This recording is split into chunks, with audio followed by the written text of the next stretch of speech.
मैं उन दिनों 8वीं की तालबा थी और हम फैसलाबाद के करीब एक गांव में रिहाइश पजीर थे। मैंने वहां स्कूल में नया दाखिला लिया तो मेरी दोस्ती एक लड़की से हो गई जिसका नाम राफिया था। वो मुझे अच्छी लगी। हम दोनों की दोस्ती आहिस्ता आहिस्ता बढ़ने लगी। हमारे गांव में मिडिल तक स्कूल था और जब हमने 8वीं का इम्तिहान पास किया तो फैसलाबाद में दाखिला ले लिया। हम दोनों एक सेक्शन में ना जा सकी लेकिन दोस्ती कायम रही। यहाँ आकर गोया राफिया के पर निकल आए। वो खासी आज़ाद ख्याल और जिद्दत पसंद हो गई। गर्ल्स हाई स्कूल के करीब ही लड़कों का स्कूल था। राफिया को मौका मिलता तो वो उधर चली जाती। यूं उसकी दोस्ती तालिब इल्मों से हो गई। शुरू में दोस्त समझकर वो मुझे अपनी बातें बताती थी लेकिन मैं ज्यादा दिन चुप ना रह सकी। उसको इन सरगर्मियों से रोकना मेरा फर्ज था। जब मैंने उसको टोका तो उसने बुरा मनाया। वो मुझसे खींचने लगी। अब वो मुख्तलिफ लड़कों से मिलती, उनके साथ वादे करती मगर मुझे ना बताती।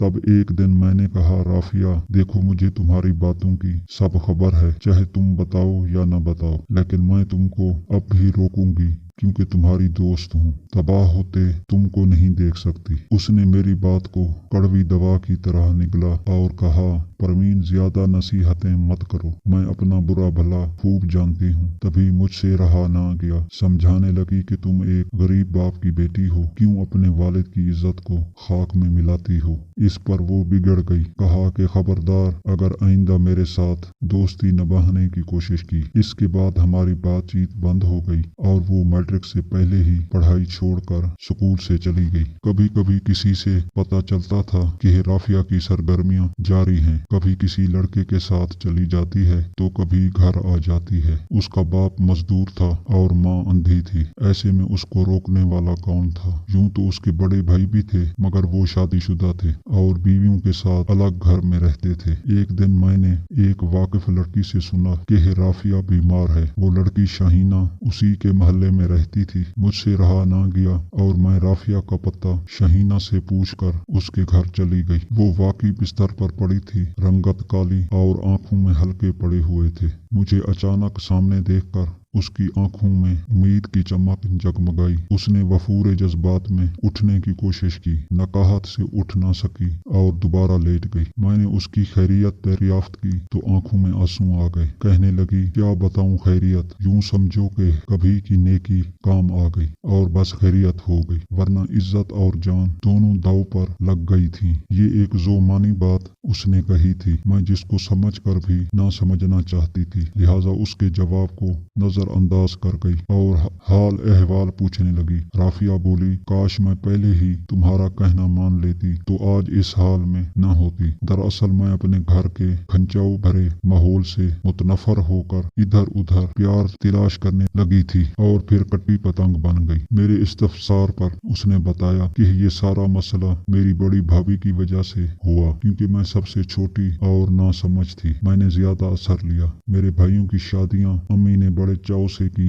शुरू में हम सब मिलकर रहते थे। हमारा खाना भी इकट्ठा पकता था, घर भी एक था और इकट्ठे रहने पर सब खुश थे। बड़े भाई की तनख्वाह ज्यादा थी, लिहाजा घर में खुशहाली भी थी। अचानक हमारी बड़ी भाभी का रवैया बदलने लगा और उसने सबका सुकून बर्बाद कर दिया। वो हर वक्त अम्मी से लड़ती, कभी कहती मेरे कमरे से किसी ने पैसे उठा लिए हैं और कभी शोर मचाती कि मेरी फलां चीज गायब है। भाई की शिकायत सुनकर अम्मी जान हर वक्त हमारी पिटाई करती थी। हम कहते, अम्मी हमने कुछ नहीं उठाया। वो कहती कि तुमने ही चोरी की है। तुम्हारी भाभी झूठ तो नहीं कहती, हमारे सिवा घर में कौन आया है। इस तरह हमारी खूब पिटाई होती। उनके इस पैंतरे पर हम सब उनसे बागी हो गए और नफरत करने लगे। बड़ी भाभी की एक और आदत ये थी, उसने कभी अपने घर का काम नहीं किया, कभी उसने बर्तन धोए और न खाना बनाया। वो बस हर वक्त अपने कमरे में पड़ी रहती थी। सुबह जब बड़े भाई ऑफिस चले जाते, ये उठकर तैयार होती और मेके चली जाती और जब शोहर के आने का वक्त होता वापस आ जाती। हम तो डर से भैया को कुछ न बताते और न ही अम्मी बताती थी। भाई यही समझता कि मेरी बीवी कहीं जाती नहीं है। कभी अगर अम्मी भाई से शिकायत करती कि तुम्हारी बीवी बिल्कुल काम नहीं करती तो वो उल्टा अम्मी को डांटता। यूं अम्मी ही सब्र कर लेती, कुछ ना बोलती। छोटी भाभी का रवैया हमसे ठीक था, बल्कि वो तो सारे घर का काम करती थी और वक्त पर फारिग हो जाती तो अम्मी को दबाती और मेके जाती तो बहुत जल्द लौट कर आ जाती कि अम्मी को काम की तकलीफ न हो। तब बड़ी भाभी छोटी को कहती कि तुम इतने सारे काम क्यों करती हो? क्या तुम बेवकूफ हो? मेरी तरह आराम से बैठो और रोटी तोड़ो। सास किस लिए है, वो काम करेगी। तब हमारी छोटी भाभी जवाब देती कि वो हमारी माँ के बराबर है, बल्कि माँ का दूसरा रूप है, इसलिए मैं काम करूंगी क्योंकि ये मेरा अपना घर है। बड़ी भाभी ने इसे बहुत भड़काया कि ये घर का काम ना करे और सास तंग हो। मैं स्कूल से आकर अम्मी का हाथ पिटा देती कि काम करना कोई गुनाह नहीं। एक दिन मैं स्कूल से आई तो देखा घर का नक्शा ही बदला हुआ है। बड़ी भाभी किचन में अपना खाना अलग बना रही है और अम्मी सहन में ईंटों का चूल्हा बनाकर अलग खाना बना रही है। मैंने पूछा, माँ ये सब क्या है? वो रोने लगी। कहा कि मैंने तो बहुत कोशिश की मगर तुम्हारी बड़ी भाभी ने हमको अलहदा कर दिया है। रोजाना बेइज्जती करती है, अब मुझसे बर्दाश्त नहीं होता। ये सुनकर बड़ी भाभी आई और अम्मी को खूब गालियाँ दी। कहा कि तुम सब मुफ्तखोरे निकल जाओ क्योंकि ये घर मेरा है। तब अम्मी और मैं इतना रोए कि आंखें सुर्ख हो गईं। बड़ी ने छोटी भाभी को भी साथ मिला लिया। दोनों अलग खा पी रही हैं और इसी में खुश हैं। कुछ दिन बाद उन्होंने भाइयों को मजबूर किया कि माँ बाप और कुंवारे बहन भाई को अलग घर लेकर दो, ये हमारे साथ ना रहें। यूं हमको एक गरीब बस्ती में गंदा सा मकान उन्होंने ले दिया जहाँ अब्बू ने मामूली सी दुकान कर ली। यूं दाल रोटी चलने लगी। अब हम 5 खाने वाले थे और कमाने वाला मेरा बीमार बाप था। मैं तालीम ना छोड़ना चाहती थी, लिहाजा मैंने लड़कों से दोस्ती कर ली ताकि कुछ माली इमदाद ले सकूं। इस दोस्ती में उनकी तरफ से मुझको माली इमदाद तो मिल जाती थी मगर फिर बर्बादी और बदनामी भी साथ मिली। इस दौरान अम्मी की आंखों में मोतिया उतर आया। उनके ऑपरेशन के लिए पैसे नहीं थे तो एक कॉलेज के लड़के ने कहा कि अगर तुम मेरे साथ दोस्ती रखो तो तुम्हारी माँ के ऑपरेशन के लिए मैं पैसे दूंगा। मैंने इस गरज से उसके साथ दोस्ती कर ली और उसने ऑपरेशन के लिए काफी रकम दी जो मैंने माँ को ये कह कर दी कि मेरी एक सहेली ने जो मालदार बाप की बेटी है मुझको ये रकम दी है। वो लड़का जिसका नाम नौमान था अमीर बाप का बेटा था और उसको पैसे की परवाह न थी। उसने मेरी इज्जत खराब की जिसके नतीजे में आज मैं इस हाल में हूँ कि मरते मरते बची हूँ। अफसोस के माँ का ऑपरेशन भी कामयाब न रहा और यक्के बाद दीगरे दोनों आंखें जाती रहीं। शायद मेरे गुनाहों की सजा मेरी माँ को मिली। मुझको राफिया की ज़बानी उसके हालात सुनकर बहुत दुख हुआ। सोचने लगी अगर इसकी बड़ी भाभी अच्छी औरत होती तो इन लोगों का आज ऐसा बुरा हाल न होता और बेटे माँ की आंखों का ऑपरेशन कराते, इन लोगों को भी संभालते क्योंकि माँ बाप बहन भाइयों का भी हक होता है। बड़े भाइयों ने बीवियों के कहने में आकर ये हक अदा न किया और यूं राफिया की जिंदगी भी हालात की वजह से बर्बाद हो गई। मेरे दिल पर राफिया की बातों का ऐसा असर हुआ कि सोचा इसकी भाभी के पास जाकर उनको समझाऊंगी कि वो इतना जुल्म ना करें क्योंकि अल्लाह जालिम को पसंद नहीं करता और ना वो इतने गरूर को पसंद करता है। जुर्रत करके मैं गई तो उसकी बड़ी भाभी मिल गई। मुझसे खुश इखलाकी से मिली। सब घर वालों की खैरियत पूछी, फिर आने का सबब दरियाफ्त किया तो मैंने साफ गोई से बताया राफिया की दोस्त होने की हैसियत से आपके पास आई हूँ क्योंकि गुर्बत के बायस उनके हालात बहुत खराब हैं। ऐसे में आपका फर्ज बनता है कि आप अपनी सास ससुर और उनके बच्चों की मदद करें, बल्कि राफिया को अपने पास रख लें ताकि वो तालीम हासिल कर सके। कुछ देर तक भाभी खामोश और गुमसुम रही जैसे कुछ बताना चाह रही हूँ और बता ना पाती हूँ। जरा देर बाद कहा, मुझे खुशी है कि राफिया को तुम जैसी अच्छी दोस्त मुयस्सर है। तुमको उसकी गुर्बत और दुखों का ख्याल है, लेकिन सही बात यह है कि इंसान अपना दुश्मन आप होता है, कोई और उसका दुश्मन नहीं होता। राफिया को शुरू में मैंने प्यार दिया था और इन लोगों का भी ख्याल किया मगर मेरी सास को बहुत ज्यादा बोलने की आदत थी जिसकी वजह से मेरा दिल उनसे खट्टा हुआ और फिर मैंने दूरी इख्तियार कर ली। और जहाँ तक राफिया का ताल्लुक है मैं उसको अपनी भाभी बनाना चाहती थी मगर उसकी हरकतें ऐसी थीं कि ये इरादा भी खत्म करना पड़ा। हुआ यूं कि एक दफा मेरा भाई हमारे घर रहने आया। राफिया फौरन ही उससे घुल मिल गई। खैर इस बात को भी मैंने नजरअंदाज किया कि इसकी आदत जानती थी, लेकिन एक रात जबकि सर्दियाँ थीं और मैं अपने कमरे में सो रही थी। रात के तकरीबन 2:30-3 बजे मुझको प्यास लगी और पानी लेने मैं किचन में गई तो बराबर वाले कमरे से जहाँ मेरा भाई फरहान ठहरा हुआ था मुझको सरगोशी सुनाई दी। तभी मेरा माथा ठनक गया और दबे कदमों कमरे में गई। नीम तारीकी में गौर से देखा तो क्या देखती हूँ कि मेरा भाई बिस्तर में लेटा हुआ है और राफिया उसके पास बैठी हुई है। घर में सभी सो रहे थे। मैंने हल्के से खांसा तो भाई ने अपने ऊपर कंबल ले लिया और राफिया उसके कमरे से भागकर अपने कमरे में चली गई। तभी किसी से कुछ कहे बगैर अपने बेडरूम में जाकर लेट गई, मगर फिक्र से तमाम रात जागती रही और सुबह तक नींद न आई। दूसरी रात का इंतजार था कि अब देखूं क्या होता है। आधी रात के बाद राफिया दोबारा फरहान के कमरे की तरफ गई। मैं भी दबे पांव उसके पीछे गई, लेकिन बाहर ठहर गई ताकि उनकी बातें सुन सकूं। ये तकरीबन घंटा भर बातें करते रहे। बहरहाल मैंने खामोशी इख्तियार कर ली। इसके बाद ये रोज का मामूल बन गया। मेरी नींदें हराम हो गईं। जबान खोलती थी तो अपने ऊपर मुसीबत आ जाती, क्योंकि फरहान मेरा भाई था। एक रात तो हद हो गई जब मैंने दोनों को एक ही बिस्तर पर पाया। तब मैंने सुबह अपनी सास और उसके बच्चों को अलग कर दिया और फरहान को डांट कर वापस लाहौर भिजवा दिया। अम्मी का फोन आया कि तुमने इसे क्या कहा है जो फरहान हर वक्त उदास रहता है। मैंने अम्मी को कभी कुछ न बताया क्योंकि वो जल्द परेशान हो जाती थी। राफिया का मिजाज ऐसा था कि इसको कोई समझा नहीं सकता था। उधर मेरे भाई की जिद थी कि मैं शादी राफिया से करूंगा, लेकिन मैं ना चाहती थी कि ऐसे कच्चे चिल्लन की लड़की को अपनी भाभी बना लूं। फरहान ने मुझे भी फोन किया, लेकिन मैंने उसको दिल शिकन जवाब दिया था कि तुम वाज़े तौर पर सुन लो, ये रिश्ता नहीं होगा। मैं हरगिज राफिया को तुम्हारी शरीके हयात नहीं बनने दूंगी। किसी और लड़की का बताओ तो मैं जाकर बात करती हूँ। उसका एक ही जवाब था कि शादी करूंगा तो राफिया से, वरना किसी से नहीं करूंगा। जब मैं किसी तरह नहीं मानी तो बेटे की मोहब्बत से मजबूर माँ बाप मुझे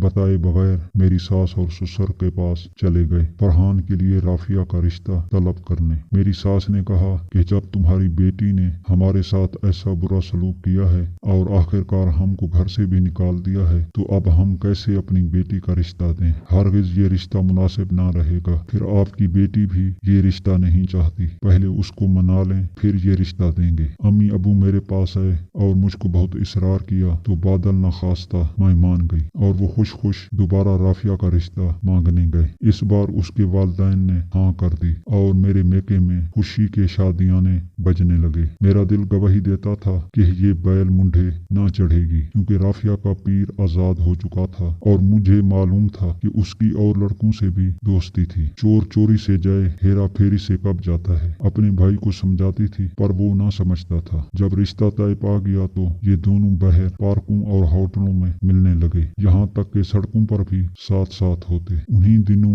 जबकि उनका रोमांस अरूज पर था, एक लड़के ने मेरे भाई को एक रोज रोका और कहा कि तुम राफिया से वास्ता खत्म कर दो, क्योंकि इसकी दोस्ती मेरे साथ है। मेरे भाई को इसकी बात का यकीन न आया, बल्कि बेहद गुस्सा आया और गुस्से में इस लड़के को, जिसका नाम नुमान था, खूब बुरा भला कहा। नुमान उस वक्त तो धमकियां देकर चला गया, मगर अगले दिन जबकि फरहान क्रिकेट खेलकर मैदान से घर लौट रहा था, 4 गुंडों ने उसको आ लिया और खूब जदोकूब किया। दूसरे खिलाड़ी लड़के जब वहां पहुंचे तो ये लोग फरहान को मार पीट रहे थे। खिलाड़ी लड़के चूंकि तादाद में ज्यादा थे, उन्होंने इन गुंडों को मार भिगाया और फरहान से पूछा कि तुम्हारी उनसे क्या दुश्मनी थी। फरहान ने बताया कि इन लोगों को मैं नहीं जानता, लेकिन एक लड़के नुमान को मुझसे दुश्मनी हो गई है और ये लोग उसी के भेजे हुए थे। इनमें से एक नुमान को जानता था। उसने कहा कि यार तुम फिक्र ना करो, अब अगर दोबारा उसने तुमसे पंगा लेने की कोशिश की तो हमको बताना, हम उसकी ठुकाई कर देंगे। फरहान को पता नहीं था कि राफिया और नुमान एक दूसरे के बहुत करीब रह चुके हैं, बस उसने राफिया से मुलाकातें जारी रखी। उधर नुमान भी उसके पीछे लगा रहा। आखिरकार एक बार फिर उनकी लड़ाई हो गई। इस लड़ाई में मेरे भाई के दोस्त भी कूद पड़े और डंडों से नुमान की पिटाई कर दी। नुमान को कुछ ऐसी जरबात आई कि वो मौत-ओ-जीस्त की कशमकश में अस्पताल ले जाया गया, जहां उसने नज़ई बयान दिया कि उसको फरहान ने मारा है। नुमान मर गया, मगर उसके भाइयों ने मेरे भाई फरहान को गिरफ्तार करवा कर जेल जेल भिजवा दिया। वही हुआ जिसका डर था। नुमान पर कत्ल का केस चल रहा है और राफिया की नहुसत ने मेरे वालिदैन की खुशियों को डस लिया है। अब तुम ही कहो कि मैं किस तरह अपने सास ससुर के पास जाऊं, राफिया को गले लगाऊं या उसके वालिदैन की माली मदद करूं। मेरा तो जी चाहता है कि इन सब को शूट कर दूं। भाभी जज्बाती हो गई और मैं खौफजदा कि कहीं जज्बात में आकर वो मुझे भी बुरा भला ना कह दे। ये फसाना सुनकर मैं हैरान परेशान उनके घर से निकली और सोच रही थी कि कहानी के दो रुख सामने आए हैं। मगर इसकी छोटी भाभी मिल जाती तो उनसे भी बात कर लेती, क्योंकि राफिया हमेशा उसकी तारीफ किया करती थी। फिर मेरी ये ख्वाहिश पूरी हो गई। एक बार जब अम्मी बीमार थी और अस्पताल में दाखिल थी और मैं अम्मी के पास वहाँ ठहरी थी, तो साथ वाले कमरे में राफिया की छोटी भाभी अपनी माँ के साथ थी, क्योंकि उनकी वालदा बीमार थी। मैंने उन्हें और उन्होंने मुझे पहचान लिया। वो एक बार राफिया को लेने स्कूल आई थी। मैंने सलाम किया और खैरियत पूछी। वो अच्छी तरह से मिली, हमारे कमरे में आकर बैठ गई, अम्मी की इयादत की। फिर मैं उनके कमरे में जा बैठी और उनकी माँ की इयादत की। बातों बातों में राफिया का जिक्र छिड़ गया। मैंने बताया कुछ दिन पहले मैं उसके पास गई थी क्योंकि बहुत बीमार थी। छोटी भाभी ने अफसोस से कहा, हाँ मुझे मालूम है, और मैं ही उसको अपनी एक रिश्तेदार लेडी डॉक्टर के पास ले गई थी क्योंकि वो मुसीबत में थी। कैसी मुसीबत, मैंने दरियाफ्त किया। बस कुछ ना पूछो। उन्होंने कहा लड़कियां नादान होती हैं और उनको उनकी गलतियों की सजा मिलती है। जब राफिया की फरहान से मंगनी हो गई, सब ने उसे मना किया था कि तुम उससे शादी के दिन तक पर्दा करो। अब उससे मिलना नहीं है, मगर दोनों सरेआम मिलने और घूमने फिरने लगे, जिसकी वजह से उनकी कुर्बत भी गहरी हो गई। उन्होंने शादी से पहले गलती कर ली, जिसकी वजह से राफिया मुसीबत में घिर गई। मगर शादी की तारीख नजदीक थी, लिहाजा वो बेफिक्र थी कि बस चंद दिनों बाद ही मैं तो महफूज होने जा रही हूँ। लेकिन खुदा को कुछ और मंजूर था, क्योंकि आदमी सोचता कुछ है और होता कुछ और है। इसी दौरान एक नुमान नामी लड़के की फरहान से लड़ाई हो गई, जिसके कत्ल के इल्जाम में वो जेल चला गया और राफिया मुसीबत की दलदल में गिरती गई। जब कोई राह ना पाई तो वो एक दिन मेरे पास आई और अपनी मुश्किल मुझे बताई। अब इसकी मदद के बगैर चारा ना था। मैं इसको अपने रिश्तेदार डॉक्टर के पास ले गई। यूं इसकी जान तो बच गई, मगर खुशी उसके नसीब में न थी। वो बिन ब्याह ही रह गई। अब वो अपनी बड़ी भाभी की वजह से मुझसे मिलने भी नहीं आती और राफिया मुसीबत की दलदल में गिरती गई। जब कोई राह ना पाई तो वो एक दिन मेरे पास आई और अपनी मुश्किल मुझे बताई। अब इसकी मदद के बगैर चारा ना था। मैं इसको अपनी रिश्तेदार डॉक्टर के पास ले गई। यूं उसकी जान तो बच गई, मगर खुशी उसके नसीब में न थी। वो बिन ब्याह ही रह गई। अब वो अपनी बड़ी भाभी की वजह से मुझसे मिलने भी नहीं आती। अगर वो नहीं आती तो क्या